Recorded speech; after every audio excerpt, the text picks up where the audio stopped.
And picking up where we left off, this is part 2 of chapter 5. Now we're moving on to vision. How are we able to see? Sensory receptors in the eye transmit visual information. In a crude camera analogy, this analogy does not sufficiently explain the intricate processes that take place in the eye, but it does work like a camera. Light's pathway through the cornea and then into the pupil, the iris, the lens, and then the retina.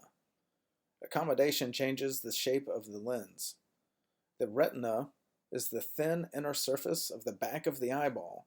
It contains the sensory receptors that transduce light into neural signals.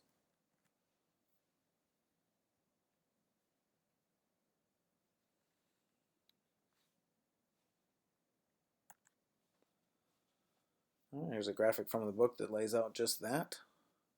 Starts out with the light entering the eyeball, reflecting onto the back wall or the retina, where the nerves there convert light energy into neural impulses, which travel to the opposite sides of the brain and back to the occipital lobe, and then we perceive it.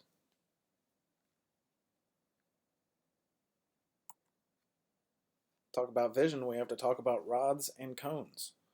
The retina has two types of receptor cells. These are the rods and cones. Rods are retinal cells that respond to low levels of light and result in black and white perception. The cones are retinal cells that respond to higher levels of light and result in color perception.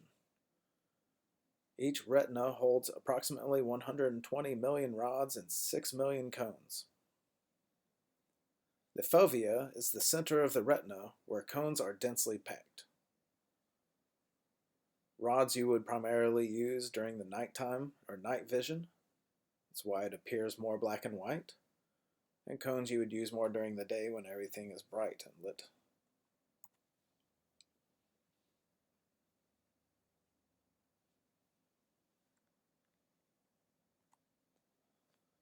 Alright, now let's get into the transmission from the eye to the brain. The visual process begins with the generation of electrical signals by the sensory receptors in the retina. These receptors contain photopigments, protein molecules that become unstable and split apart when exposed to light. Rods and cones do not fire action potentials like other neurons. Instead, decomposition of the photopigments alters the membrane potential of the photoreceptors and triggers action potentials.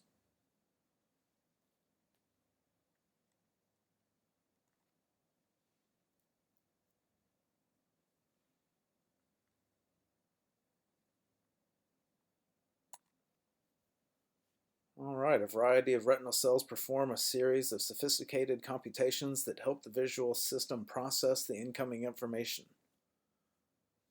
Ganglion cells are the first neurons in the visual pathway with axons which are gathered into a bundle called the optic nerve. At the optic chiasm, axons in the optic nerves cross to the left and right hemispheres and travel to the visual areas of the thalamus and then to the primary visual cortex in the occipital lobe.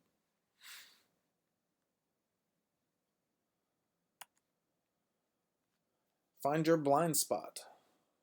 To find your blind spot using your right eye, hold this image in front of you and look at the dot. Close your left eye.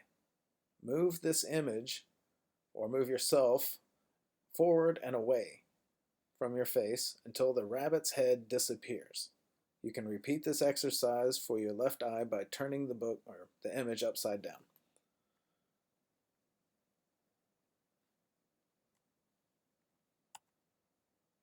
Alright, this leads us to the what and where pathways.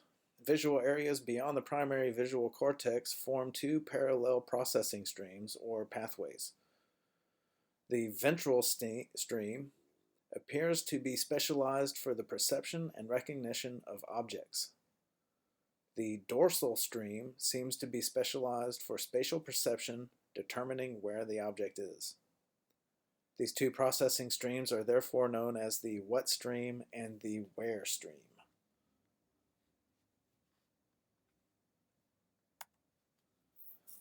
The color of light is determined by its wavelength. An object appears to be a particular color because of the wavelengths of light it reflects. Color does not exist in the physical world. Color is always a product of our visual system.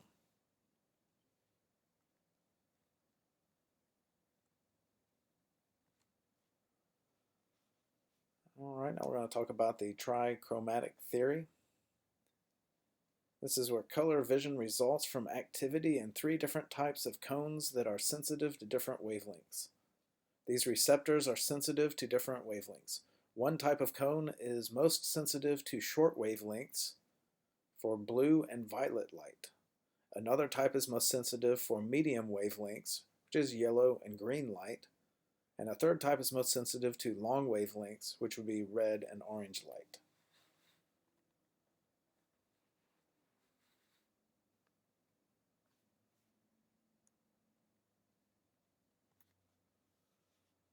Color of light is determined by the wavelength of the electromagnetic wave that reaches the eye.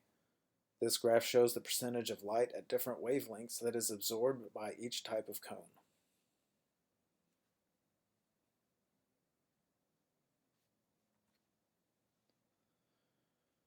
Alright, now we're going to talk about color blindness. There are two main types of color blindness determined by the relative activity among the three types of cone receptors. There's the red-green color blindness, blue-yellow color blindness. These genetic disorders occur in about 8% of males, but in less than 1% of females.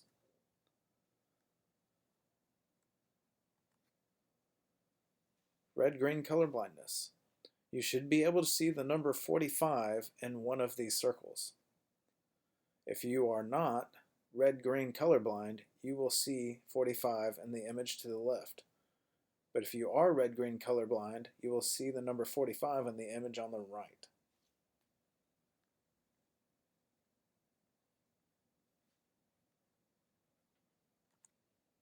A different theory for color is called the opponent process theory. Different types of ganglion cells working in opposing pairs create the perception that red-green and blue-yellow are opposites.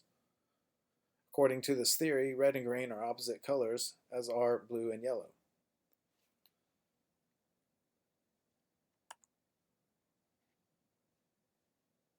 Which brings us to after images. You may have heard this term before. Here's an example. For at least 30 seconds, real seconds, Mississippis or thousands, however you want to do it, stare at this version of the Union Jack, the flag of the United Kingdom. After you do that for 30 seconds, then look at the blank space to the right.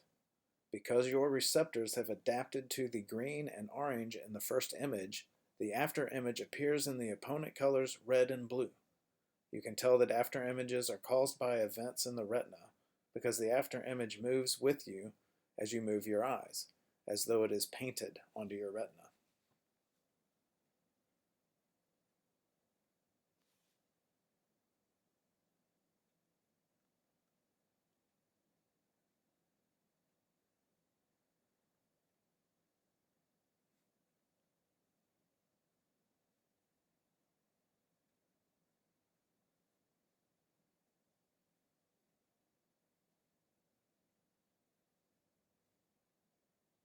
You can always pause and rewind and go back if it didn't work, try it again.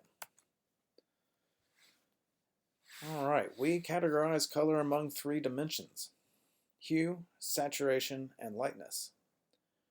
Hue consists of the distinctive characteristics that place a particular color in the spectrum. Saturation is the purity of the color. Lightness is the color's perceived intensity. The lightness of a visual stimulus is determined by the brightness of the stimulus relative to its surroundings.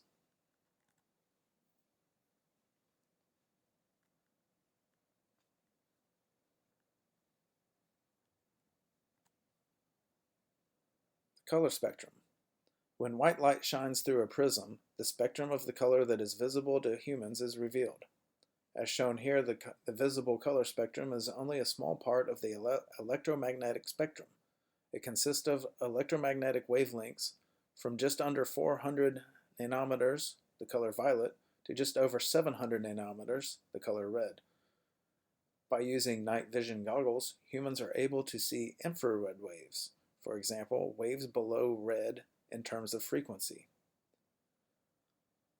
Some insects can see ultraviolet light, for example, light greater than violet in terms of frequency. This ability helps them to find a flower's nectar glands, which can appear fluorescent in UV illumination. When humans view the same flowers under visible light, they do not see the same nectar patterns that the insects see.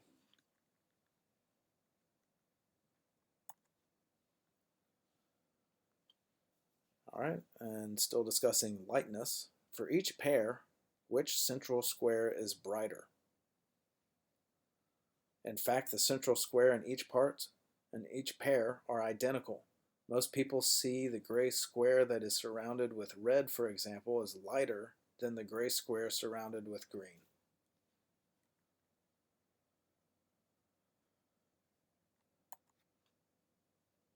Perceiving objects requires organization of visual information. Perceptual psychologists believe that illusions reveal the mechanisms that help our visual systems determine the sizes and distances of objects in the environment. Researchers rely on these tricks to reveal automatic perceptual systems that, in most circumstances, result in accurate perception.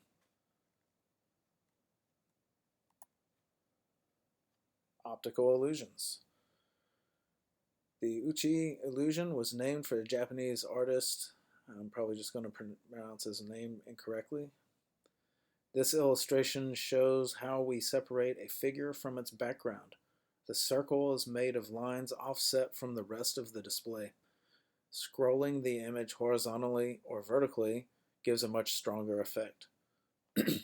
Some people report seeing colors and movement. The McAuliffe effect was named for the vision researcher Celeste McAuliffe, who first described it. Alternate your gaze from the green stimulus with vertical lines to the magenta stimulus with horizontal lines, changing from one to the other about every second for 40 seconds. Then look at the black and white stimulus below it with the horizontal and vertical lines. You should see magenta vertical lines and green horizontal lines. Because the McAuliffe effect can last for hours or even a day, it cannot be explained by simple neural fatigue, where neurons reduce firing after repeated use. For this reason, the effect more likely occurs in higher brain regions, not in the eye. As noted in the text, the visual system is especially primed to process information about edges, and color-related edge perception may be involved.